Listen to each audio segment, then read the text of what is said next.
사도행전 19장 8절에서 20절 말씀까지 함께 봉독하시겠습니다.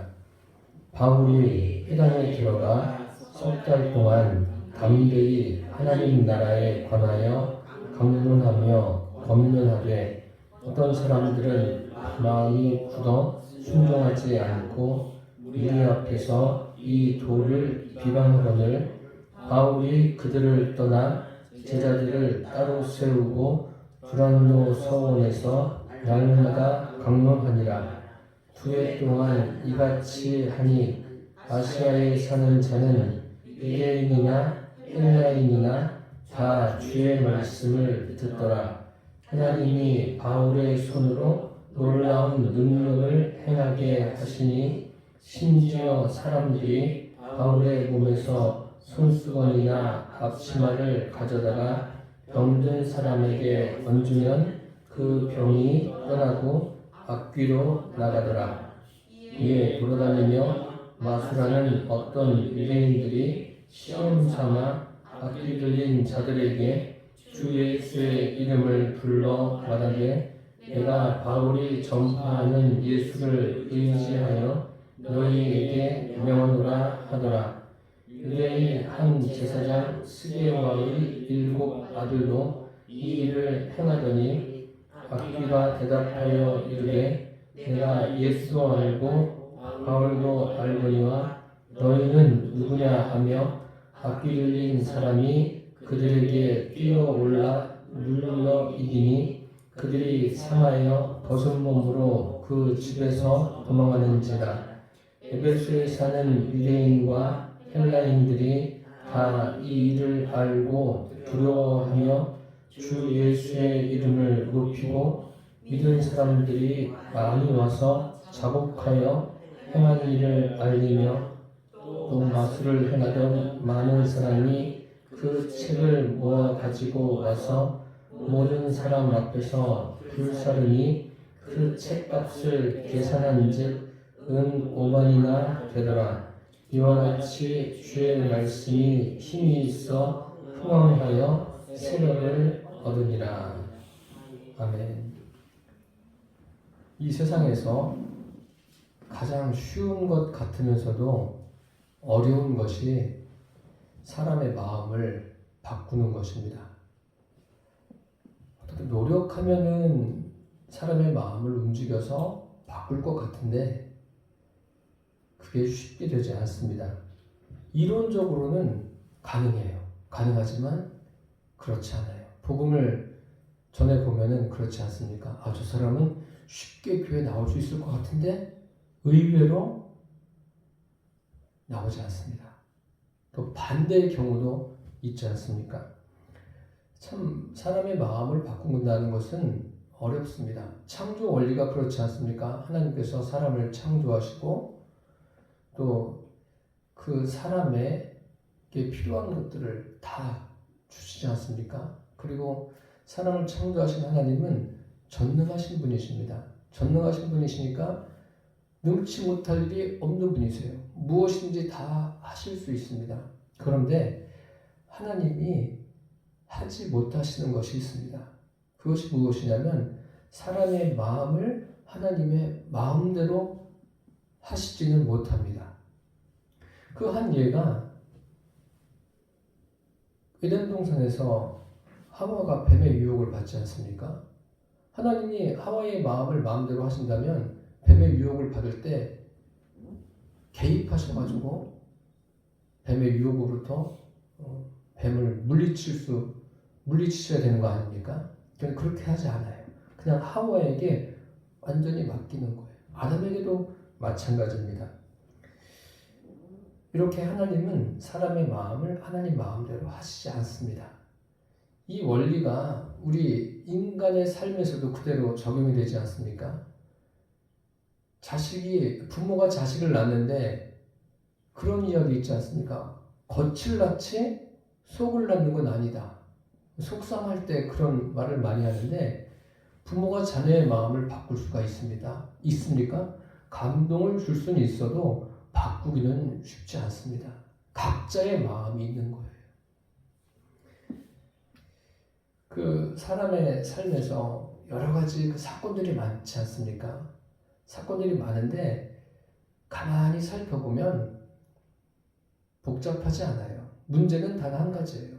모든 일들의 그 문제는 사람의 마음에 있다는 것을 여러분 아셔야 됩니다. 그래서 요즘 사람들을 보면 과거보다 더 사람들의 마음속에 맺혀 있는 게 많이 있어요. 또 얽혀 있는 게 많이 있습니다. 그것을 풀어보려고, 해결해 보려고 상담을 한다든지, 그래서 상담의 기법도 많이 발전했고, 상담을 하는 사람들의 그 지식도 더 풍부해졌어요. 상담을 하기도 하고, 또 어떤 사람들은 이제 종교를 가져서 그 문제를 해결해 보려 하기도 합니다. 또 약물 치료도 하지 않습니까? 그 마음을 잘 지키려고. 그렇습니다. 세상에서 제일 중요한 게 마음이에요. 성경에 보면 예수님도 사람에게 대해서 관심을 가지고 계신데 어디에 관심을 가지고 계시냐면 그 마음에 관심을 가지고 계십니다. 더 자세히 말씀드리면 예수님의 관심사는 그 사람의 영혼에 있음을 우리가 아셔야 됩니다. 그래서 그 인생에서 많은 문제들을 우리가 만나기도 하고 간접적으로 보기도 하는데 그 모든 시작은 다 마음에서부터 시작되는 거예요. 그 마음을 어떻게 해결할 것인가. 오늘 본문을 보십시오. 본문에 보면 사도 바울이 에베소에서 하나님의 말씀을 강론합니다. 강론하는데 아주 그냥 힘을 다해서 하고 있는 것을 볼 수가 있습니다. 8절에 보니까 바울이 회당에 들어가 석 달 동안 담대히 하나님 나라에 관하여 강론하며 권면하되, 참 그 복음에 대한 열정이 있습니다. 이렇게 강론하는 것은 이 말씀을 전해서 한 사람이라도 하나님께로 돌아오게 하려는 것이 바울의 그 간절한 마음입니다. 뭐 바울만 그러겠습니까? 지금도 모든 복음 전도자들이 힘을 다해서 복음을 전하는 목적이 무엇입니까? 목적은 다른 데 있는 것이 아니라 한 사람이라도 그 마음이 하나님께로 돌이키게 하려는 게 목적입니다. 그런데 바울이 이렇게 말씀을 전할 때 말씀을 잘 듣는 사람도 있어요. 듣는 사람이 많은데 또 듣는 사람만 있는 게 아니라 안 듣는 사람도 있어요. 그 사람은 왜 듣지 않을까요? 오늘 9절에 보니까 어떤 사람들은 마음이 굳어 순종하지 않고 무리 앞에서 이 돌을 비방하거늘. 마음이 어떻게 됐다고 했습니까? 마음이 굳었다고 그랬어요. 굳었다라는 말은 마음이 딱딱하게 되는 거예요. 딱딱하게 되니까 말씀이 뭐 들어갈 수가 있겠습니까? 성경에 보면 그런 말씀이 있어요. 너희 마음에서 굳은 마음을 제하여 버리고 부드러운 마음을 가지라고 말씀하고 있습니다. 근데 이 사람들은 부드러운 마음이 아니에요. 굳은 마음이에요. 굳은 마음이니까 당연히 그 말씀에 순종하지 않습니다. 순종하지 않고 오히려 비방해요. 대적하고 있습니다. 유대인들도 헬라인들도 말씀을 다 잘 듣습니다. 그런데 유독 누가 말씀을 안 듣냐면 마음이 굳어진 사람. 이 사람들은 듣질 않아요. 그것은 이 바울이 복음을 전할 때나 지금이나 마찬가지예요. 지금도 교회에 앉아있다고 해서 다 말씀을 듣느냐? 아니에요. 딴 생각하는 이유가 뭐예요? 딴 생각하는 게 마음이 굳어져서 그러는 거예요. 그게 굳어졌기 때문에 안 듣는 거예요. 비방을 안 한다 할지라도 말씀을 안 듣는 것은 마음이 굳어진 거예요. 원인이 다른 데 있는 게 아니라 자기 자신에게 있는 거예요. 그 성경에 보면 그 이스라엘 백성들이 출애굽할 때 하나님께서 애굽 왕 바로를 치시지 않습니까? 바로에게 다양한 심판을 내리셔요. 그런데 바로가 돌이키지를 않습니다. 그 마음이 어떻게 됐어요? 단단하게 굳어져 버린 거예요. 그렇게 다양한 것을 경험하면서 야, 과연 이스라엘에는 하나님이 살아계시구나. 이렇게 돌아와야 되는데, 돌이켜야 되는데 그런 게 없어요. 끝까지 완고한 마음을 가지고 하나님을 오히려 대적하지 않습니까? 그게 바로 굳은 마음이에요. 참 불행하지 않습니까? 이런 사람들이 있으니까 바울이 어떤 조치를 취하냐면 그 말씀을 잘 듣는 제자들을 따로 세웁니다. 그래서 두란노 소원에서 날마다 복음을 전합니다. 이 사람들은 어떤 사람이에요? 마음이 굳어지지 않은 사람이에요. 그럼 사람들이 왜 마음이 굳어질까요? 마음이 굳어지는 것은 눈에 보이는 것에 집착하기 때문에 마음이 굳어지는 경우가 많습니다. 눈에 보여진다는 것은 우리 육신의 삶에서 내가 무엇인가 추구하고 있는 것, 거기에 계속 집중하다 보면은 마음이 굳어질 수가 있어요. 우리는 한계가 있죠. 사람의 외모만 보잖아요. 우리 서로가 서로의 그 중심이 보여지십니까? 중심이 보여지질 않아요. 그래서 우리는 주님 앞에 그런 기도를 하십시오. 주님, 우리가 사람들을 볼 때 그 사람의 그 마음을 볼 수 있게, 그 사람의 중심을 볼 수 있게 해달라고 주님 앞에 구하시기를 바랍니다. 참 이것은 쉬운 일이 아니에요. 쉬운 일이 아닌데 주님께 그렇게 구해야 됩니다. 그래서 우리의 관심이 어디에 있어야 돼요? 오직 주님께. 우리가 주일날도 말씀드렸지만 오직 예수라는 게 뭐예요? 오직 예수. 이것을 구호로 외치라는 이야기가 아니라 오직 예수라는 것은 내 안에 계신 그 예수님께 집중하고 그분께 관심을 갖는 것이 오직 예수예요. 저와 여러분은 그리스도인들은 천국의 소망을 가진 사람들 아닙니까? 천국의 소망을 가진 사람들은 마음이 딱딱할 수가 없어요. 마음이 부드러워야 천국의 소망을 가지고 그 소망으로 인해서 기뻐할 수 있습니다. 이 굳은 마음은 뭐 인간사에서만 문제가 아니라 우리 신앙에도 문제가 되는 거예요. 우리 육신도 굳어지면 병이 되는 거 아닙니까? 그래서 어떤 몸의 장기가 굳어지면 병이 돼서 몸의 생명을 더 이상 유지할 수 없는 경우들이 많이 있지 않습니까? 육신도 그런데 우리 영혼이, 우리 마음이 굳어지면은 그것은 굉장히 심각한 거예요. 오늘 본문에 보십시오. 그 굳어진 사람들이 있으니까 제자들을 따로 세워서 두란노 서원에서 말씀을 강론합니다. 강론하는데 10절에 보니까 2해 동안 이같이 하니 아시아에 사는 자는 유대인이나 헬라인이나 다 주의 말씀을 듣더라. 그러니까 에베소 사람들도 참 복받은 거죠. 이렇게 바울이 아주 집중적으로 하나님의 말씀을 전하고 있지 않습니까? 그런데 거기서 어떤 일이 일어났습니까? 11절에 보니까 하나님이 바울의 손으로 놀라운 능력을 행하게 하시니, 놀라운 능력, 희한한 능력. 그러면은 하나님이 희한한 능력을 행했다는 것은 사람들이 생각지도 못한 그런 능력 아닙니까? 듣도 보도 못한 그런 능력들. 어떻게 이것이 가능하지? 그런 거 아닙니까? 그러면 하나님께서 왜 그러한 능력을 행하실까요? 행하시는 이유는 한 가지예요. 그 능력을 통해서 그 사람이 하나님을 믿게 하고 또 하나님과 믿음이 더 깊어지게 하려는 것이 하나님의 목적이에요. 하나님은 그것 말고는 없어요. 그냥 우리가 생각하기에는 이렇게 주님이 내 육신의 삶에 복을 주셨구나. 거기에 초점이 맞춰지게 되면 어떤 현상이 일어나냐면 마음이 굳어지는 거예요. 역시 거기에 계속 집중해서 그것만 바라보게 되는 거예요. 하나님이 능력을 행하시는 그 이유를 우리가 명확하게 아셔야 돼요. 바울을 통해서 오늘 능력을 행하시는데 이 희한한 능력을 행하세요. 우리 12절을 보세요. 심지어 어떤 능력이 일어났냐면 사람들이 바울의 몸에서 손수건이나 앞치마를 가져다가 병든 사람에게 얹으면 그 병이 떠나고 악귀도 떠나더라. 하나님, 이거는 바울이 주님 저에게 이런 능력을 주십시오 그런 것이 아니라 하나님의 일방적인 역사 아닙니까? 일방적인 역사는 그런 거예요. 그 역사를 통해서 그 사람의 마음을 하나님께로 돌아오게 하는 것이 목적이에요. 그 이상도 그 이하도 아니에요. 자꾸 더 확대 해석해가지고 이렇게 하나님께서 삶에 복을 주셨다. 그래서 그 육신의 삶에 점점 관심을 갖게 하면 그것은 자연적으로 하나님과 멀어지는 거예요. 우리는 한 가지만 생각해야 돼요. 하나님께 집중하는 것.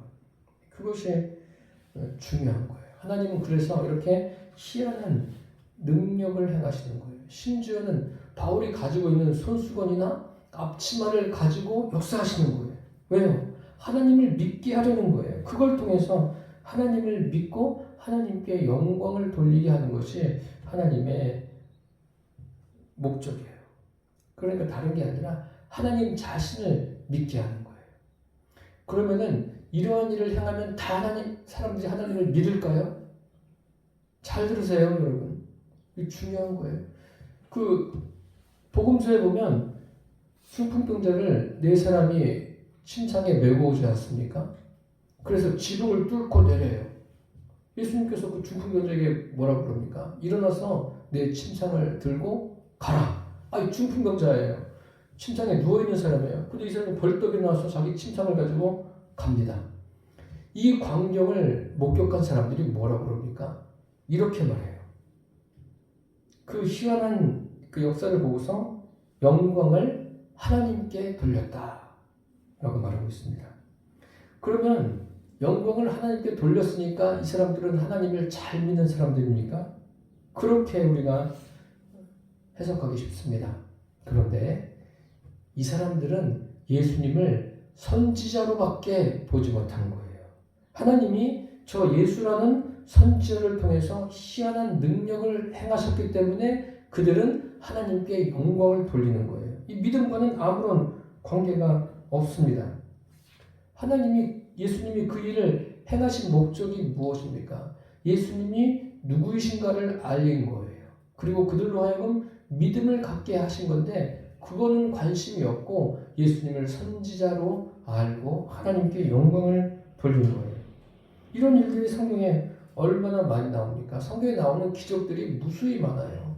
특별히 그 출애굽한 이스라엘 백성들의 40년 광야 생활을 보세요. 얼마나 많은 기적이 있었습니까?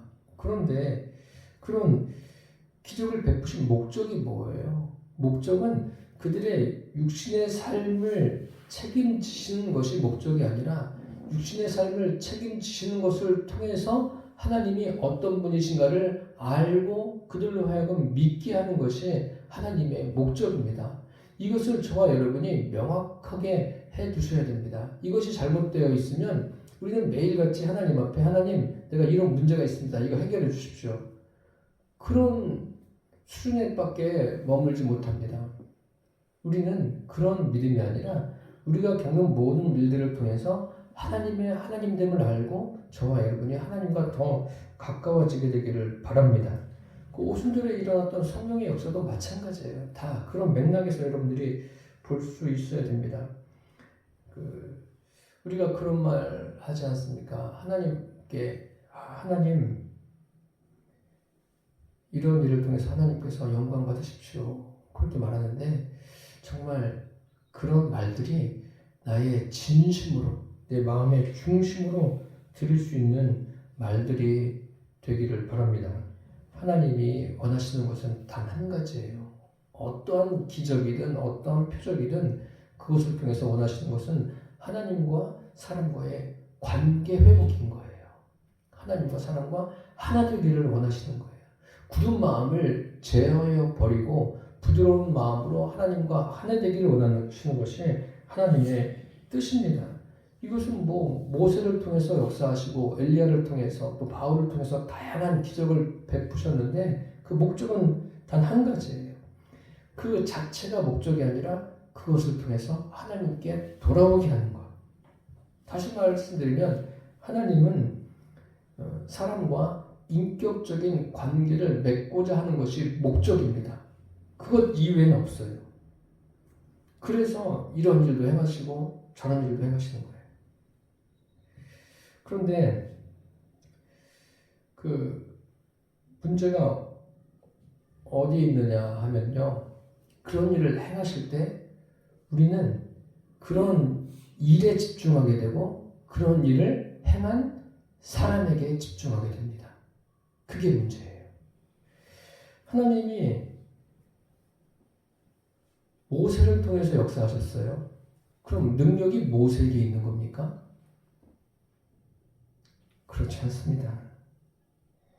이스라엘 백성들은 어떻게 생각해요? 능력이 모세에게 있다고 생각해요. 그래서 모세가 그들과 함께 광야를 가지 않습니까? 가다가 모세가 보이지 않으니까 그들이 무엇을 해요? 금송아지를 만들어라. 우리를 인도할 신을 만들어라. 이렇게 되는 거 아닙니까?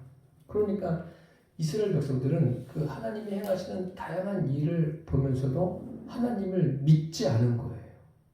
어떤 기적을 경험하면, 표적을 경험하면 하나님을 믿을 것 같죠? 그 생각보다 쉽지 않습니다. 이것은 성경을 읽어보세요. 계속 읽어보면 똑같아요. 다 마찬가지예요. 엘리야 때도 다양한 능력을 행하신 것, 예수님도 다양한 능력을 행하시지 않습니까? 그 목적이 뭐예요? 목적이 그 하나님과 하나됨의 관계의 목적이 있는 것이지 그 사람에게 목적이 있는 게 아니에요. 그런데 사람들은 그 사람에게 집중해요. 하나님께서 왜 모세에게 지팡이를 갖고 지팡이로 역사하게 하셨습니까? 혹시 생각해 보셨습니까? 그게 무슨 뜻인지? 모세야, 네가 능력이 있는 게 아니라 나는 네가 가지고 있는 지팡이로도 할 수 있다. 그거예요. 모세는 그냥 하나님이 어떤 역사를 일으키시는데 그 통로 역할을 한 거지 모세에게 어떤 능력이 있는 게 아닙니다. 그래서 목적은 하나님이시고 사람은 뭐예요? 사람은 다 통로 역할을 하는 거예요. 그래서 저와 여러분이 어떤 일어난 표적에 집중할 이유도 없고 그 표적을 일으킨 사람에게 집중할 이유도 전혀 없습니다. 그렇게 되면 결국 하나님과 멀어지는 거예요. 그 사도 바울이 루스드라에서 나면서부터 안찌배기 된 사람을 일으켰어요. 말씀을 전하는데 그 사람을 보니까 구원받을 만한 믿음이 있습니다. 그래서 그 사람에게 뭐라고 말합니까? 내 발로 바로 일어서라! 즉시 일어납니다. 그러니까 난리가 났어요. 야! 바울과 바나바를 보면서 이 사람들은 제우스요 헤르메스가 아니냐 그러면서 그냥 소를 갖고 오고 꽃을 갖고 오고 바울과 바나바를 위해서 제사를 지내려고 하는 거예요. 신이 사람의 형상으로 여기 나타났다는 거죠. 바울과 바나바가 옷을 찢으면서 말리지 않습니까? 그게 사람이에요. 바울과 바나바는 아무것도 아닌 거예요. 그래서 이런 것을 분별하고 믿음을 가지려면은 굳은 마음을 제하여 버리고 마음이 어떻게 돼야 돼요? 부드러워져야 돼요. 부드러운 마음이 돼야 되는 거예요. 참 우리가 어떤 표적을 통해서 기적을 통해서 내가 믿음을 갖게 되고 잃어버렸던 신앙이 회복된다면 그것은 참 귀한 일이죠. 그런데 반대로 그 기적에 집중하고 그것을 일으킨 사람에게 집중하게 된다면 그것은 믿음을 가질 뻔하다가 완전히 잃어버린 거예요. 방향이 전혀 잘못된 곳으로 가는 거예요. 그 대표적인 예가 이스라엘 백성들의 그 역사를 보면은 그 이스라엘 백성들이 광야에서 하나님께 원망하고 불평할 때 그 가사 광야에서 어떤 일이 있었습니까? 불뱀에 물리지 않습니까? 그래서 하나님께서 모세에게 명하셔서 놋으로 뱀을 만들려고 했어요. 그것을 쳐다본 사람은 뱀에 물린 자들은 다 사는 거예요. 그래서 그런데 그 놋뱀에 무슨 능력이 있습니까? 아니면 모세에게 어떤 능력이 있습니까? 능력이 있는 분은 오직 하나님 외에는 없습니다. 모세는 하나님 말씀에 순종한 거고 순종해서 놋으로 뱀을 만든 거예요. 그래서 많은 이스라엘 사람들이 살았습니다. 그럼 그것으로 끝나야 되지 않습니까? 그런데 그 다음에 어떤 일이 생깁니까? 그 놋으로 된 뱀을 고이 간직해요. 몇 년 동안? 수백 년 동안 간직합니다. 그래서 히스기야 때 어떤 일이 있냐면 히스기야가 왕이 돼서 참 잘한 일 중에 하나가 그 놋뱀을 가져다가 뭐라고 말합니까? 느우수단이라고 말합니다. 이것은 놋조각이라는 거예요. 이것이 놋조각이지 무슨 섬김의 대상이냐? 그래서 처분해 버립니다. 사람이 그런 거예요. 그것을 수백 년 동안 간직하고 어떻게 했어요? 섬겼다니까요. 그게 사람인 거예요. 아, 이스라엘 백성들 참 못됐다. 그렇게 말할 수 있지만 그게 사람이에요. 그리고 제가 뭐 지금도 어떤 능력을 행하는 목사님들도 많이 있지만 제가 어릴 때는 그런 게 참 많았어요. 어릴 때는 교회가 이제 막 부흥할 그런 시기라서 뭐 목사님들이 말씀 전하고 뭐 기도회를 하면 병든 사람이 낫고 심지어는 막 다양한 우리가 생각지도 못했던 다양한 일들이 일어나요. 그런데 사람들이 누구에게 집중을 하게 되냐면 그 목사님에게 집중해요. 목사님에게 능력이 있습니까? 목사님에게는 아무런 능력이 없는 거예요. 목사님들은 능력자가 아니에요. 능력자는 하나님이시고 그 목사님을 통해서 역사하시는 거예요. 그것을 아셔야 돼요. 집중할 대상이 아니에요. 목회자들은. 집중할 대상은 오직 그 일을 일으키신 하나님 외에는 없습니다. 여기 보세요. 바울이 그 앞치마와 손수건 이것이 능력인 것처럼 생각하는 사람들이 있어요. 그것은 능력이 되지 않습니다. 능력이 되지가 않아요. 그것을 우리가 명확하게 아시기를 바랍니다. 이런 일이 있으니까 또 어떤 일이 생겼냐면 여기 마술사가 등장합니다. 13절에 보니까 이에 돌아다니며 마술하는 어떤 유대인들이 시험 삼아 악귀들린 자들에게 주 예수의 이름을 불러 말하되 내가 바울이 전파하는 예수를 의지하여 너희에게 명하노라 하더라. 유대의 한 제사장 그 스게와의 7 아들도 이 일을 행한 거예요. 그 바울이 믿는 예수의 이름으로 외친 거죠. 그래서 악귀가 떠나갔어요. 악귀가 뭐라고 말합니까? 15절에 보니까 악귀가 대답하여 이르되 내가 예수도 알고 바울도 알거니와 너희는 누구냐? 그래서 악귀 들린 사람에게 이 스게와의 7 아들들이 혼쭐이 나지 않습니까? 예수의 이름을 부른다고 되는 게 아니에요. 예수의 이름은 진심으로 내 안에 예수님을 주님으로 영접한 사람이 믿을 때 되는 거예요. 그래서 이런 거 있지 않습니까? 우리가 뭐 통성으로 합심으로 기도한다, 소리내서 기도한다. 그래가지고 참 그것 때문에도 제가 어릴 때 보니까 교계에 문제가 많이 있었어요. 조용히 기도해야지. 왜 그 시끄럽게 통성으로 기도하냐. 그러다가 그것을 반대하는 사람들이 뭐 그 후에는 다 같이 또 통성으로 기도해요. 뭐 그렇게 기도하니까 역사가 일어나고 또 뭐 교회가 부흥하고 그러니까 그렇게 한 것 같은데 아니 그렇게 해서 되는 게 아니라 우리가 그것에 대한 그 본질적인 의미를 분명히 아셔야 돼요.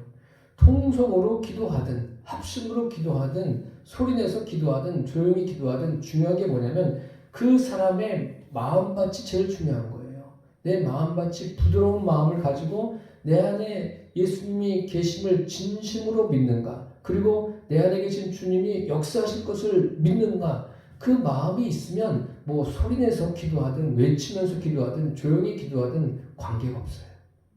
그것을 분명히 해 두셔야 됩니다.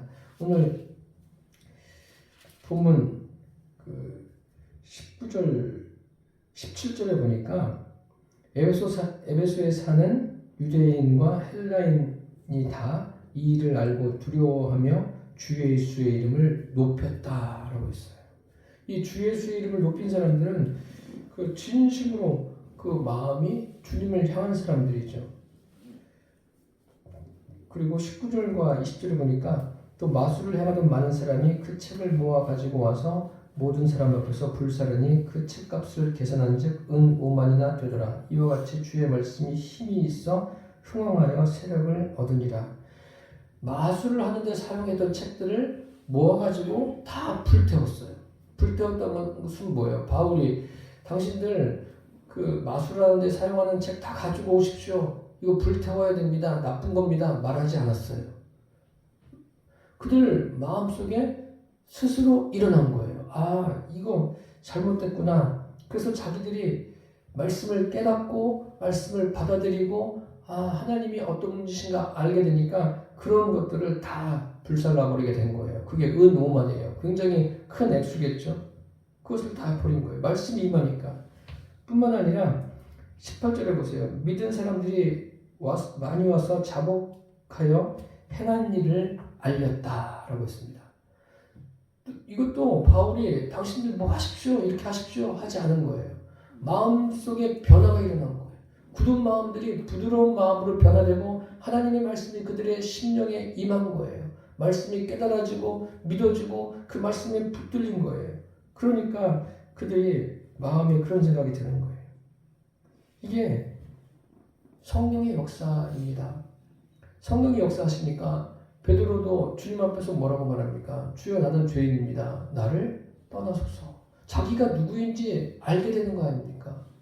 그런 예가 성경에 다양하게 있어요. 수가성 우물가 여인도 예수님과 대화하는 중에 야 내가 이런 존재구나. 그러면서 내 앞에 계신 분이 메시아구나. 그러니까 물을 뜨다 말고 내려가서 동리에 가가지고 사람들에게 이야기하지 않습니까? 참, 은혜죠 이런 것이. 백부장은 어때요? 하인의 중풍병을 고치기 위해서 나온 백부장이 예수님이 가시겠다고 하니까 내 집에 들어오심을 나는 감당하지 못하겠습니다. 왜 그렇게 이야기해요? 나는 죄인입니다. 예수님 앞에서 자신을 보는 거예요. 야, 내가 이런 존재구나. 그러니까 그런 사람들은 다 뭐예요? 예수님을 제대로 만난 사람이에요. 예수님을 제대로 믿은 사람들이에요. 이런 일들이 우리의 삶에 일어나게 되기를 바랍니다. 말씀을 듣고 역사가 일어난 거예요. 어떤 표적을 보고 일어난 게 아니라 말씀을 듣고서 이들에게 변화가 일어나고 그러니까 최종적으로 그들이 주의 이름을 높이지 않습니까? 높이는 이유가 무엇입니까? 어떤 기적을 경험하고 표적을 경험하고 희한한 능력을 경험해서가 아니라 하나님의 말씀을 듣고 아 예수님이 내 삶의 주인이시구나. 예수님을 주인으로 모시고 사는 사람들의 특징이에요. 그 마술책에 뭐가 있어요?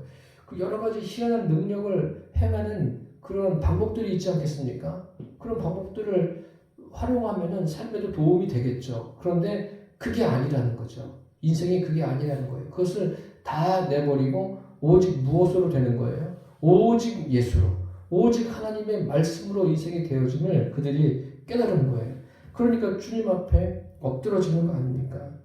표적으로 무엇을 얻으려고 하는 것이 아닙니다. 주 예수의 이름이 얼마나 높으신지를 이들이 깨달은 거예요. 예수 믿는 것은 그런 거예요.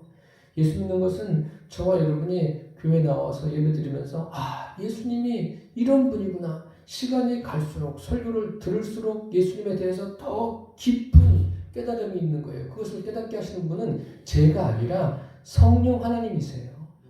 저는 그냥 통로 역할을 하는 거예요. 여기에서 여러분들에게 일러주는 거고 그것을 깨닫게 하시는 분은 성령 하나님이에요. 그래서 기억하셔야 될 것은 오직 내 안에 계신 예수님 또 나에게 말씀을 깨닫게 하시고 은혜를 베풀어 주시고 나에게 삶을 살아낼 수 있도록 역사하시는 그분께만 집중하시기를 바랍니다. 혹여라도 여러분 인생에 고난이 있다 할지라도 그것 때문에도 낙심하지 마십시오. 그 고난을 통해서 하나님께서 왜 나에게 이런 고난을 주시는가? 왜 이것을 겪게 하시는가? 오히려 그렇게 계속 묵상하게 되면 하나님의 뜻을 알게 되고 하나님께서 합력해서 선을 이루시는 것을 반드시 보게 될 줄 믿습니다. 지금도 표적을 쫓아가는 사람들이 있는데 아니에요. 그것은 아니에요. 우리가 쫓아갈 것은 내 안에 계신 예수님께 집중하고 살아있는 하나님 말씀에 더 기대를 가지고 나아가는 것이 신앙생활입니다. 저와 여러분이 매일의 삶에서 성령님을 의지하고 하나님의 말씀을 따라감으로 우리의 믿음이 더 성숙한 데 이르게 되기를 축복합니다. 그래서 저와 여러분을 통해서 구원의 수가 더해지는 역사가 일어나기를 축복합니다. 기도하겠습니다. 살아계신 주님, 사도 바울이 에베소에서 복음을 전할 때 참 희한한 능력이 일어났습니다. 그 능력이 일어나는 것은 그렇게 해서라도 한 사람이라도 하나님께 돌아오게 하려는 하나님의 귀한 뜻이 있음을 우리에게 알게 해주셨습니다. 뿐만 아니라 말씀을 듣고 돌아오는 사람도 참 많았습니다. 주님, 우리도 날마다 하나님의 말씀을 사모하며 하나님 앞에 더 가까이 나아가는 믿음의 사람들이 되게 하여 주옵소서. 예수님의 이름으로 기도드립니다. 아멘.